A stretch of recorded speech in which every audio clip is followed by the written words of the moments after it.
All right, folks. Had a friend of mine tell me that I need to post more videos about the servicing I do and on the vintage audio stuff. Um, I'm just not very good at videos and yada yada, but I'll post this one because I do find this one kind of interesting. This isn't your normal sort of deox it and recap it video. I just discovered an interesting problem that I think a lot of people have talked about. I'm working on a Sansui G-9000. It's obviously in lots of different pieces right now. And I did the full recap and the deox and everything else. And so, for the most part, things were running fantastic. Did a lot of work on the power supply, moved a lot of the hot components or primarily the hot resistors off board, um, and so that they wouldn't keep cooking the board and things like that. That's all pretty basic stuff. But I got everything all put back together, and neither amplifier would bias up correctly at all.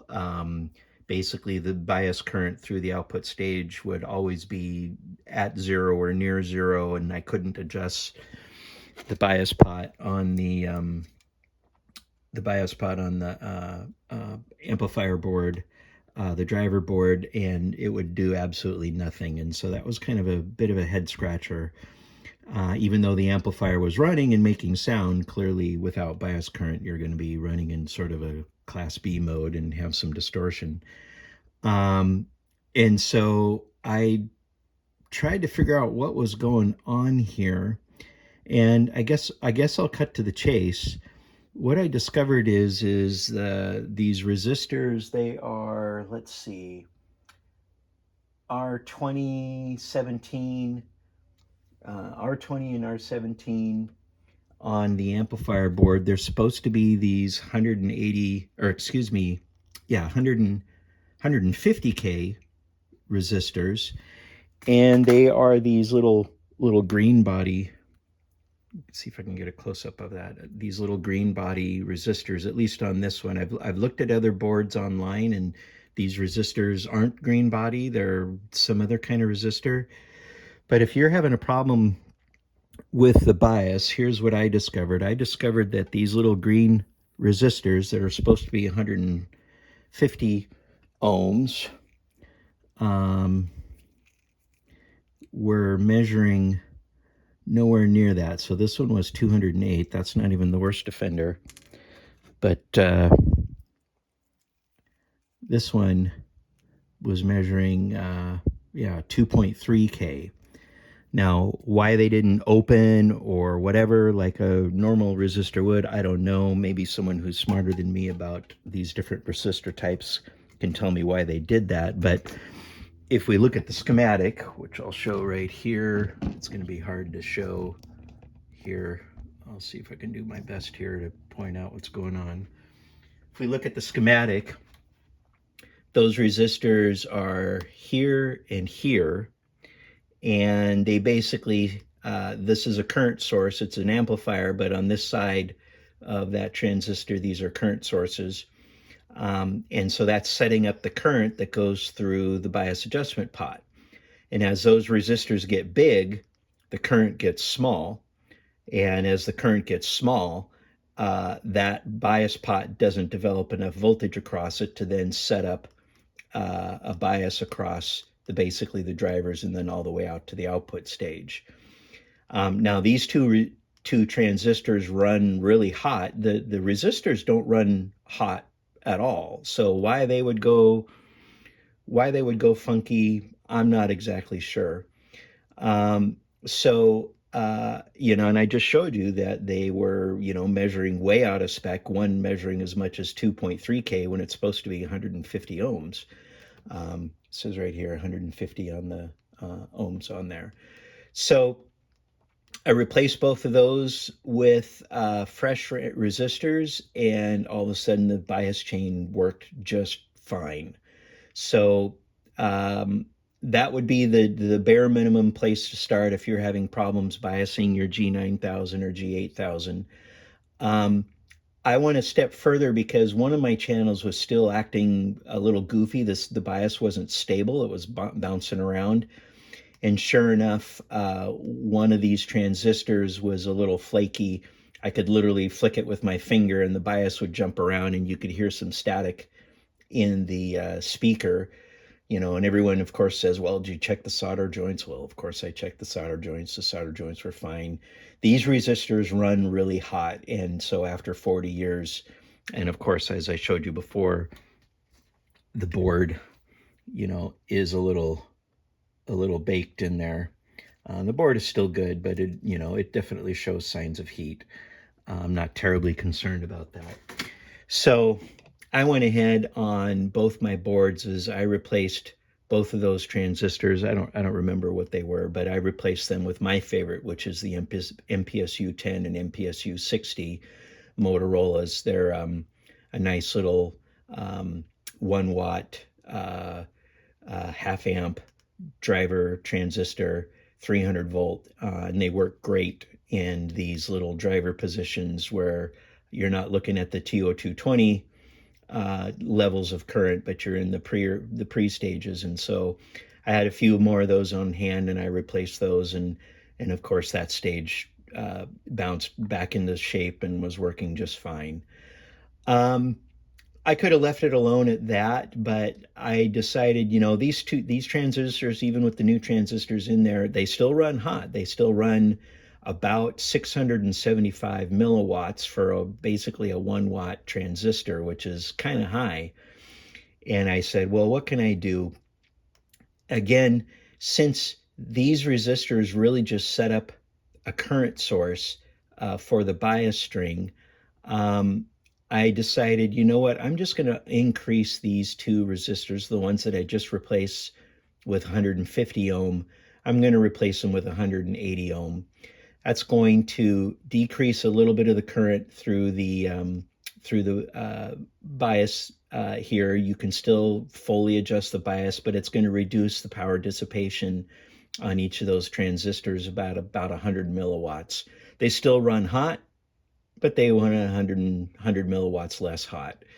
I figure that's, a reasonable compromise, because as long as you can still bias everything up with that pot, you still have plenty of drive to drive everything else down there. So I'm not concerned with upping that from 150 ohms to 180 ohms. The only other thing worth noting along the same vein is these, you can see them here, these resistors here, which are emitter resistors off the last driver stage, off of these two transistors, these two emitter resistors in the which is then the emitter follower that then drives the entire output stage. I also had one of those go goofy on me as well. So they're supposed to be 56 ohms. And like I said, this one came out at 1K. So it was a little goofball too. And so, of course, that's a problem. And so I just went ahead and replaced both of those on both amplifiers with a beefier 3 watt resistor. Not sure that they actually need to be that big, but that's what I had. And I know they needed to be about at least a half watt or bigger, and I just didn't have anything. I jumped from a half watt to a 3 watt, so I said, well, you know what, I'm going to throw in 3 watt. That's fine. It's not going to hurt anything. So, long story short is plug these in, and DC offset trims up nicely, bias trims up exactly, stays reasonably stable after it warms up. Fresh transistors in those hot spots. I wish the whole thing ran cooler.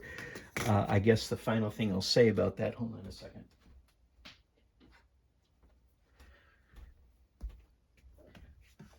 So for those of you who have taken apart a 9000, you know that driver stage sits inside this metal box inside the amplifier.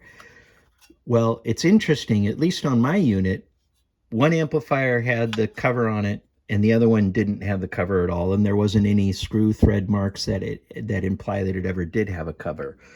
So why one driver board had the full cover and the other one didn't, I don't know. But what I can say is that cover is, going to trap more heat than if I were to leave that cover off. And I figured, well, if one didn't have the cover on it, then why does the other one need the cover? So when I put this back together, I'm going to leave that cover off so that this board can get a little more ventilation when it's installed in there, and just help kind of keep that cool, because you can see that board gets baked and not much you can do about it. And over years and years and years, that board will start to deteriorate. So anything you can do to kind of mitigate the heat in there is a good thing.